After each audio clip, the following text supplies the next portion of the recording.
وعلیکم السلام ورحمۃ اللہ وبرکاتہ۔ جو شخص فجر کی 2 سنتیں پڑھ رہا ہے اور وہ 2 مکمل کرنے کے بعد تیسری کے لیے کھڑا ہو جاتا ہے بھول کر، تو اسے جو ہی یاد آئے گا، اگر وہ کھڑا ہو گیا ہے، اس نے تیسری رکعت کی فاتحہ بھی شروع کر لی ہے، اسے جو ہی یاد آئے گا تو دوبارہ وہ بیٹھ جائے گا، بیٹھ کے تشہد پڑھے گا اور اس کے بعد سلام کے بعد 2 سجدے کرے گا، سجدہ سہو۔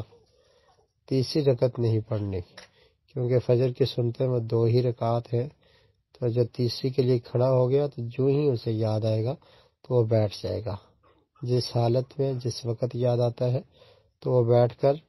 اپنی 2 رکعات مکمل کرے گا اور سجدہ سہو کر لے گا۔ تو اگر وہ تیسری پڑھ چکا ہے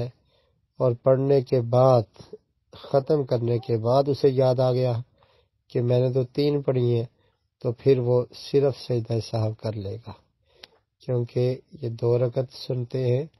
تو 2 سے زیادہ کے لیے جو شخص کھڑا ہو گیا تو وہ فوری بیٹھے گا، وہ تیسری رکعت نہیں پڑھے گا، کیونکہ یہ رکعات ہی 2 ہیں، تو زیادہ پڑھنا یہ درست اور جائز نہیں ہے۔